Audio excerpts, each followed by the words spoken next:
வணக்கம். திசைகளின் 5 மணி செய்திகள். பண்டிகை கால டோல் கட்டண இலவச சலுகை இலக்குக்கு உரிய மக்களுக்கு வழங்கப்படலாம். பண்டிகை காலங்களில் 2 தினங்களுக்கு வழங்கப்பட்டு வந்த டோல் கட்டண இலவச சலுகை இலக்குக்கு உரிய மக்களுக்கு வழங்கப்படுவது தொடர்பில் தற்போது விரிவாக ஆராயப்பட்டு வருவதாக பிரதமர் டத்தோஸ்ரீ அன்வார் இப்ராஹிம் தெரிவித்தார்.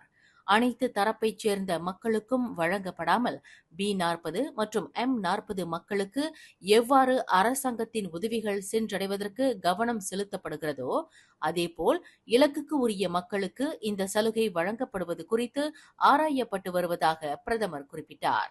பண்டிகை கால இலவச டோல் கட்டண சலுகையை ரோல்ஸ் ராய்ஸ், மெர்சிடிஸ் மற்றும் மஸ்ராத்தி போன்ற ஆடம்பர கார்களை கொண்டுள்ள வசதி படைத்த மக்களுக்கு வழங்கப்படுவது நியாயம்தானா என்று மக்கள் கேள்வி எழுப்புகின்றனர் என்று சுவிட்சர்லாந்து டாவோஸில் மலேசிய செய்தியாளர்களிடம் பேசுகையில் டத்தோஸ்ரீ அன்வார் இதனை தெரிவித்தார்.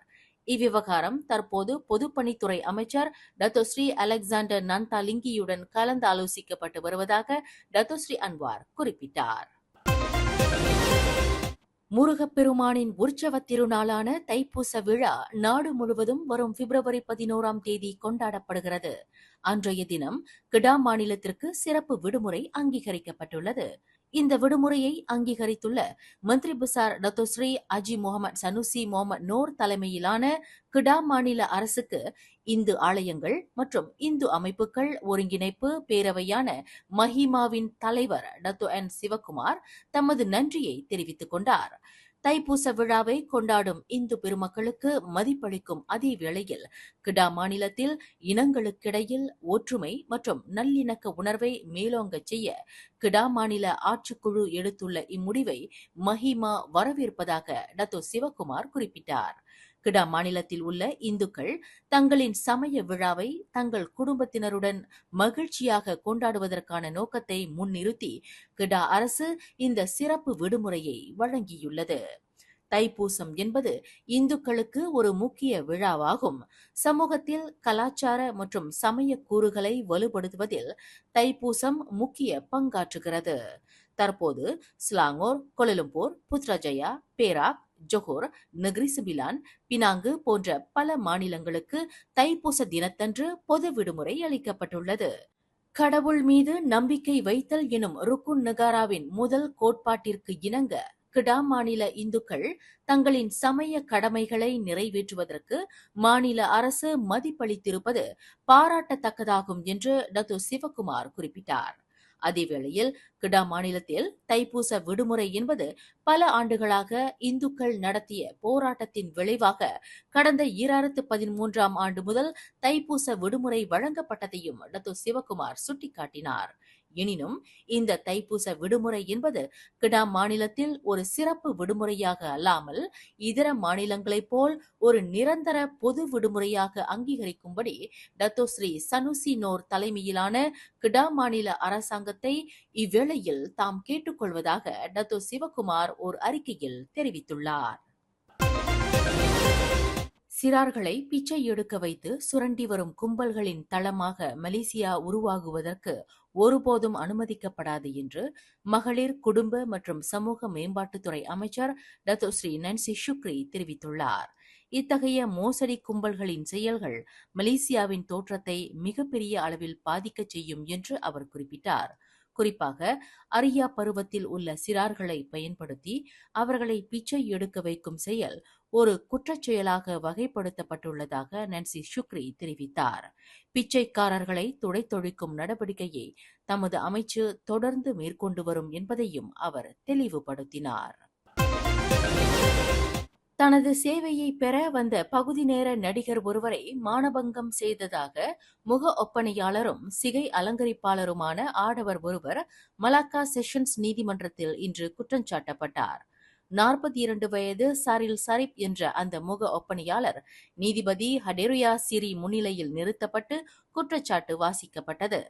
18 வயதுடைய அந்த பகுதி நேர நடிகருக்கு இலவசமாக சிகை அலங்கரிப்பு மற்றும் முக ஒப்பனை செய்வதாக வழங்கிய அழைப்பை ஏற்று ஒப்பனையாளரின் சிகை அலங்கரிப்பு மையத்திற்கு சென்றபோது அவர் இந்த ஆபாச சேட்டையை புரிந்ததாக குற்றச்சாட்டில் தெரிவிக்கப்பட்டது. கடந்த ஜனவரி 17ஆம் தேதி மாலை 4:15 மணியளவில் மலாக்கா தமன்தாசே உத்தாமாவில் அவர் இக்குற்றத்தை புரிந்ததாக நீதிமன்றத்தில் தெரிவிக்கப்பட்டது. ஒற்றுமையையும் ஒருமைப்பாட்டையும் வளர்ப்பதற்கு நிகழ்வுகளை ஏற்பாடு செய்யும் அரசு சாரா இயக்கங்களுக்கு ஒற்றுமைத்துறை அமைச்சு தொடர்ந்து மானியங்களை வழங்கி வரும் என்று அதன் அமைச்சர் ஆரன் அகுடாகாங் தெரிவித்தார். அமைச்சரிடம் இருந்து மானியத்தை பெறுகின்ற அரசு சாரா இயக்கங்கள் மக்களிடையே ஒற்றுமையை விதைப்பதற்கான திட்டங்களை அமல்படுத்துவதிலும் அவை ஆக்ககரமான விளைவுகளை ஏற்படுத்துவதிலும் தொடர்ந்து தோள் கொடுத்து வர வேண்டும் என்று அமைச்சர் கேட்டுக்கொண்டார். கடந்த ஆண்டில் நாடு தழுவிய நிலையில் 6,21,739 பங்கேற்பாளர்கள் சம்பந்தப்பட்ட 78 ஒருமைப்பாட்டு திட்டங்கள் ஒற்றுமைத்துறை அமைச்சின் வாயிலாக அரசு சாரா இயக்கங்கள் அமல்படுத்தியிருப்பதையும் ஆரன் அகுடாகாங் சுட்டிக்காட்டினார். கடந்த மாதம் ஜொஹூர் பசீர்குடாங்கில் தொடக்கப்பள்ளி மாணவி ஒருவரை மானபங்கம் செய்ததாக பள்ளி ஆசிரியர் ஒருவர் ஜொஹூர் பாரு செஷன்ஸ் நீதிமன்றத்தில் இன்று குற்றம் சாட்டப்பட்டார். 36 வயது ஆரன் வாங் சென் வென் என்ற அந்த ஆசிரியர் நீதிபதி சித்தி நொராய்டா சுலைமான் முன்னிலையில் நிறுத்தப்பட்டு குற்றச்சாட்டு வாசிக்கப்பட்டது. அந்த 10 வயது மாணவியை கட்டி அணைத்து கன்னத்தில் இருபுறத்திலும் முத்தமிட்டதாக அந்த ஆசிரியருக்கு எதிரான குற்றச்சாட்டில் தெரிவிக்கப்பட்டது. பள்ளியின் உபகரணங்களை பாதுகாக்கும் கிடங்கில் அந்த ஆசிரியர் இக்குற்றத்தை புரிந்ததாக நீதிமன்றத்தில் தெரிவிக்கப்பட்டது. கட்டுமானம் நிறுவனம் ஒன்றுக்கு நெடுஞ்சாலை நிர்மாணிப்பு திட்டத்தை பெற்றுக் கொடுப்பதற்கு கைமாறாக 50,000 ரிங்கிட் ரொக்கத்தை கையூட்டாக பெற்றதாக நெடுஞ்சாலை ஒப்பந்த நிறுவனம் ஒன்றின் துணை நிறுவன நிர்வாகி ஒருவர் ஜொஹூர் பாரு செஷன்ஸ் நீதிமன்றத்தில் இன்று குற்றம் சாட்டப்பட்டார். 47 வயது ஜைருல் நிசாம் ரொஹானி என்ற அந்த நபர் நீதிபதி சித்தி நொராய்டா சுலைமான் முன்னிலையில் நிறுத்தப்பட்டு குற்றச்சாட்டு வாசிக்கப்பட்டது.